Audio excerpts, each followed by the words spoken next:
আসসালামু আলাইকুম। Chicken fry ছোট বড় সকলের ভীষণ পছন্দের একটি স্ন্যাক্স। বিশেষ করে বাচ্চারা তো এটা খুবই পছন্দ করে। তাই আপনাদের জন্য আমার আজকের রেসিপি হচ্ছে mini chicken fry. Regular chicken fry থেকে অনেক বেশি সুস্বাদু হয় এই মিনি চিকেন ফ্রাই। সবচেয়ে বড় কথা হলো এটা মাত্র 20 মিনিটেই বানিয়ে নিতে পারবেন। আশা করছি রেসিপিটি আপনাদের সবার কাছে ভালো লাগবে। এখানে আমি 300 গ্রামের মতো বোনলেস চিকেন ছোট ছোট স্লাইস করে কেটে নিয়েছি। এখন এর মধ্যে দিয়ে দিচ্ছি 1 চা চামচ রসুন পেস্ট, 1 চা চামচ আদা পেস্ট, 1 চা চামচ মরিচের গুঁড়া, হাফ চা চামচ গরম মশলা গুঁড়া, 1 চা চামচ সয়া সস,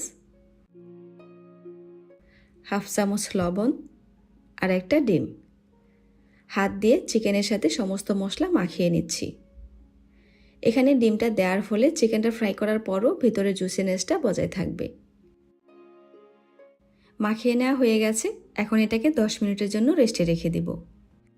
এই ফাঁকে চিকেন কুটিং করার জন্য ময়দা রেডি করে নেব। একটা বাটিতে 1 কাপ ময়দা নিয়ে নিলাম। এখন এর মধ্যে দিয়ে দিচ্ছি হাফ চা চামচ মরিচের গুঁড়া, হাফ চা চামচ মিক্স হার্ব আর হাফ চা চামচ লবণ। একটা হ্যান্ড উইক্সের সাহায্যে সব কিছু একসাথে মিশিয়ে নিব।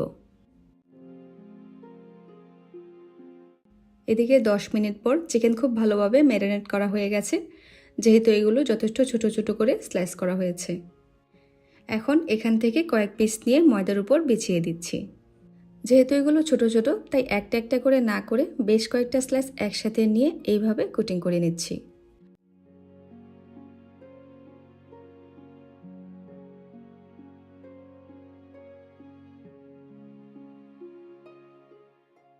কোটিং করে নেওয়া হয়ে গেলে একটা চালনির উপরে সবগুলো স্লাইস নিয়ে নিলাম।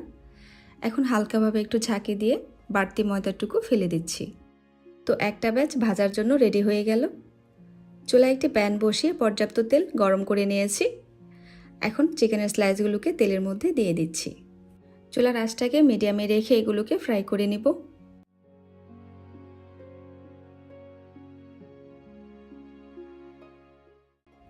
প্রায় 5 থেকে 6 মিনিট ভেজে নেওয়ার পর চিকেন ফ্রাইগুলোতে সুন্দর কালার চলে এসেছে এবং এগুলো বেশ মুচমুচে হয়ে গেছে। এখন তেল ঝরিয়ে উঠিয়ে নিচ্ছি। একইভাবে সবগুলো চিকেন ময়দার কুটিং করে এইভাবে ভেজে নেব। এই তো খুবই অল্প সময়ে তৈরি হয়ে গেল ভীষণ মজার মিনি চিকেন ফ্রাই।